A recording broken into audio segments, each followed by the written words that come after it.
Hey, we're back in the studio, and this time I'm here with Louise, and it's the first time on the Welcome series.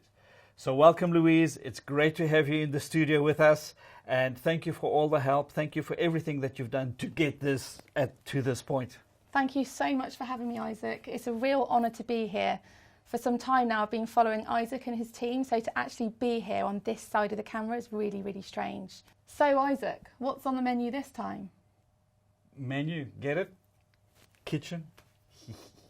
Anyway, I'm going to be explaining another one of Extreme's technology pillars. This time, it's not a physical piece of hardware, but a really important software tool that every network engineer or administrator should have in their toolbox. And that is, you ready for this? ExtremeControl for Extreme Cloud IQ Site Engine. I know. It's a deliciously descriptive name, but for purposes of brevity, I'll use the term ExtremeControl throughout these episodes. Now, for the technically minded viewers, I could describe it as our NAC or Network Access Control solution. Hence the term or the word, the really important word in all of this, which is control. Control, exactly. Very interesting, Isaac. Yeah, it is. And I'm really looking forward to unpacking it in a way that any of our viewers will understand what it's about and never forget or get it mixed up with anything else. But while we're talking about never forgetting, there's an exam that you need to take, that you can take if you want, completely free of charge. So, Louise, tell us a little bit more about the process. So I'll be back at the end. I'll be explaining how you can register and how you can take the exam. So, Isaac, are you ready to go? As ready as I'll ever be. Let's go.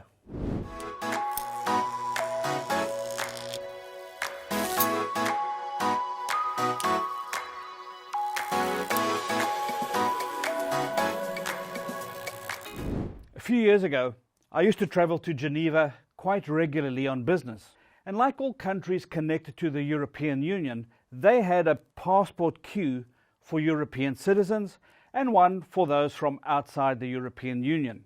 I took the European Union queue, always. What was weird to me, though, is that while almost everyone in front of me in the queue for passport control would merit simply a glance and a nod from the border officer, when I got to the front of the queue, they'd look at my passport at the back and at the front, and they'd smell it, and then they'd scan it, and then they'd look at me up and down and look at the passport again, talk to another border guard, scan it again, and eventually, after a deep sigh, hand it back to me, mumble something under their breath and wave me on. I never asked why I was so special.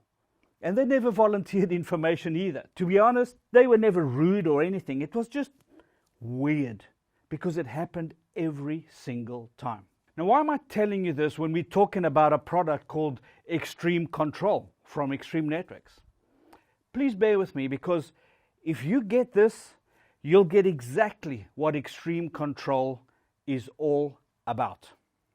So what actually happens at a border point, at a border control? Well, the border guard has been tasked with making authentication decisions to determine whether to let you in or not, or to let me in or not. And that is based on a number of criteria or rules. Firstly, they need to check that the passport is not fake, right? That's really important. Then they have to make sure that the identification document actually belongs to the person standing in front of them. And they do that by making sure that the photo matches the passport holder. Back then, I didn't even have a beard, so that even made it more weird. Apart from the photo bit, they also need to check if I'm listed on some international criminal database and whether I'm required for a private business meeting by the FBI or Interpol, for example. Then they need to verify that the passport is valid, that it's not expired. Many countries won't allow you in unless your passport has at least 6 months validity on it. Sometimes they even want to check that you have the applicable health documentation, something we're all quite familiar with in the light of the pandemic just a few years ago. Here's the thing though, only if you meet all the set criteria will they allow you into the country. Now, If you can picture this example, this story in your head, or maybe you've even experienced this scenario in real life that I've spoken about, and you're sitting there smiling, then you already know what ExtremeControl for Extreme Cloud IQ Site Engine is all about. And I could literally end this episode right now, right here. It's as easy as that.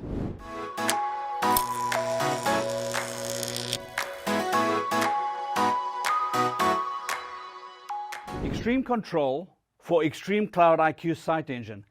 It's quite a mouthful for a product name. But then, to be honest, it's not uncommon for tech companies to have rather interesting names for their solutions. So, what's the first thing that comes to mind when I say the word control? Go on, I'll give you a few seconds, 5 seconds or so.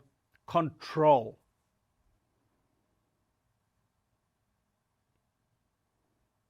Did the term control freak come to mind, perhaps? Because that's what came to mind for me. And I suppose the word or the term control freak can have quite a lot of negative connotations. But it's not such a bad thing when you're talking about a network, when you're talking about security posture, when you're talking about protecting sensitive data and corporate assets. Control and being a control freak really becomes important. For far too long, too many network admins and engineers have looked at security issues and addressed them with the inevitable firewall, as if that is the be-all and end-all of security implementation and protecting assets. But those that have taken that approach have often discovered that dealing with security issues is a lot more complex, a lot more complicated than just adding a firewall to their networks. Security is much more than a firewall, much more than plug and play.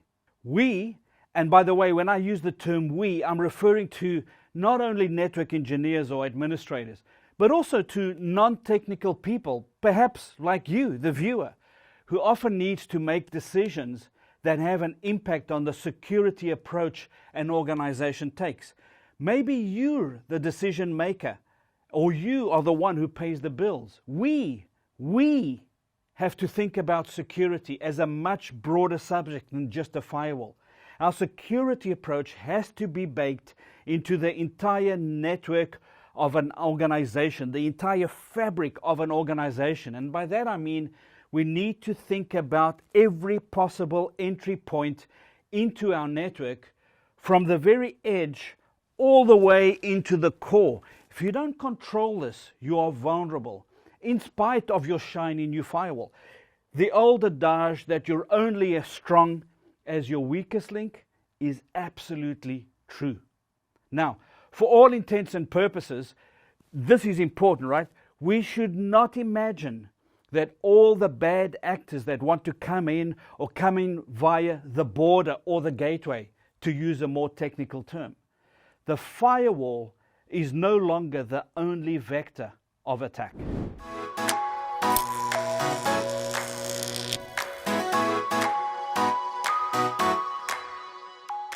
Are you familiar or have you heard of the term shadow IT? No? This term describes vulnerabilities being introduced into the network by well-meaning people who work in your organization and who place unauthorized devices inside your network, like a home access point, for example. They don't mean bad. They're not setting out to hijack or attack your network, but it's just that the wireless connection where they sit really sucks, and the network admin is not doing anything about it or doesn't have the budget to do something about it. So we'll help them out. They have to make their numbers, right? Pressure is on. Can you blame them? So now, not only do we need to deal with external threats, we also have to deal with possible internal and sometimes known and supposedly trusted external bad actors too. As if the NETSEC job wasn't difficult enough. Oops, I need to explain that term NETSEC. In the enterprise networking space, and I don't want you to think that I'm only focusing on large enterprise, but generally speaking, In enterprise, we've traditionally had the networking tribe and the security tribe, the ones with the sunglasses and the two-way radios. No, not that type of security. I mean computing security. These tribes are realizing more and more the urgent need to work together rather than independently like they've been doing for so long. And this realization has now led to usage of the term NETSEC, a combination of network and security. NETSEC teams. They have to think about controlling access to the network well beyond just the firewall.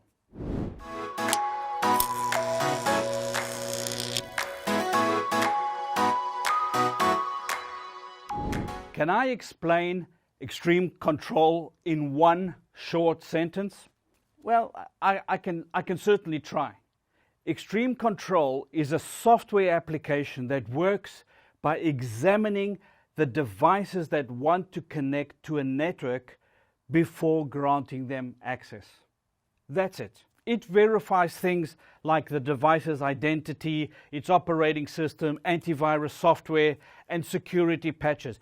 If a device meets the necessary requirements, it's granted access to the network. Otherwise, it may be denied or given restricted access until it meets the security standards.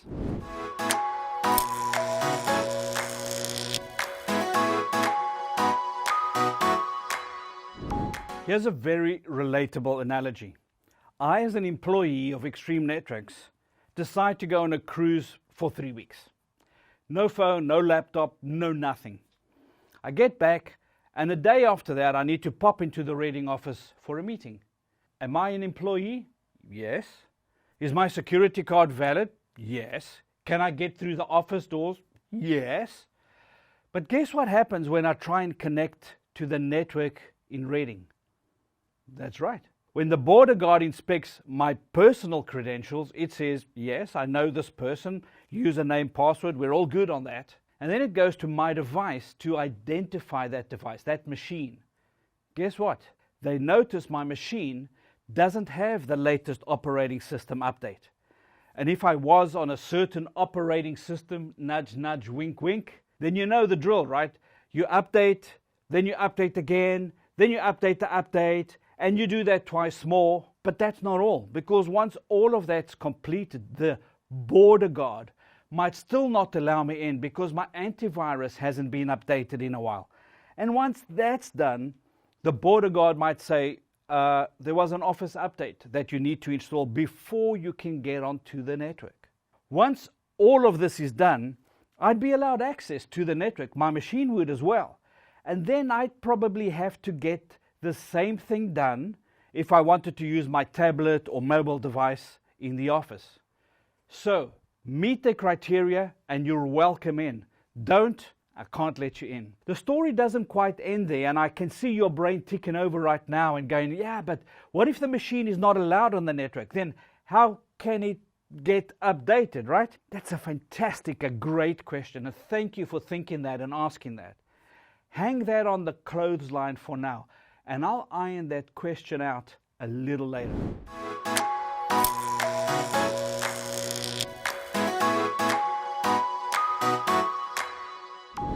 At the Extreme conference, a recent conference in Berlin, I had the opportunity to talk to one of our largest partners, and he used the following phrase to describe the need for extreme control.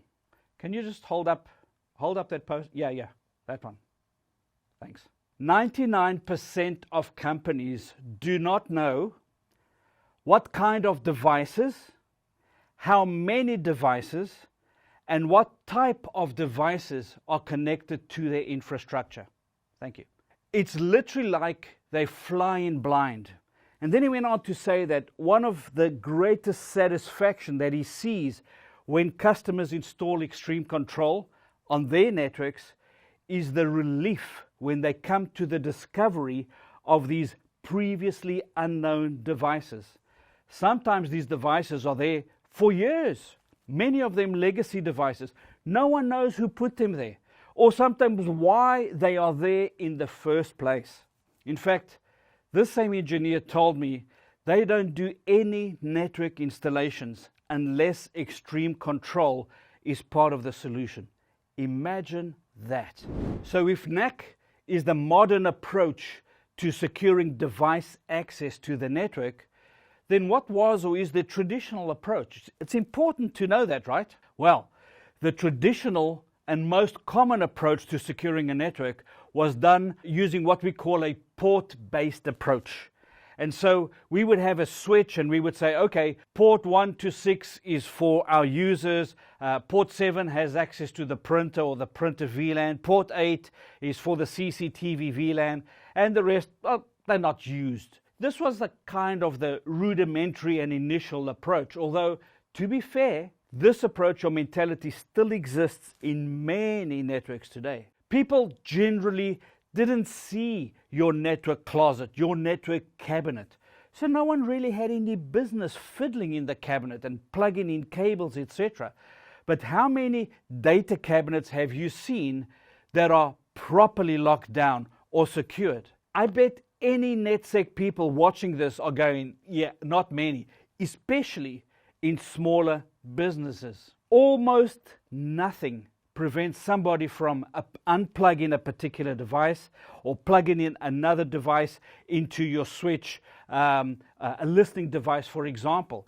A disgruntled employee, cleaning staff who come in after hours and want to plug into your network to watch YouTube videos, etc. It could be wired or wireless. I mean, take a device like this, a Raspberry Pi.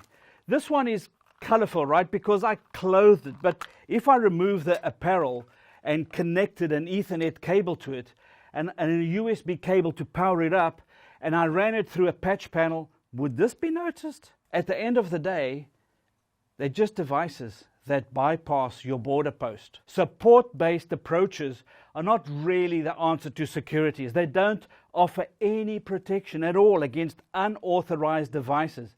And even if they did, how on earth do you scale such a system to hundreds or even thousands of users or devices?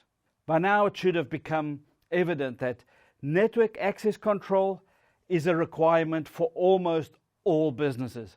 And when I say almost, I don't refer to only large businesses either. So let's land this first episode by talking about another example. Let's create a fictitious law firm, a boutique law firm operating out of London and serving a high-powered clientele. Let's give this fictitious firm a name. Let's call it Vega.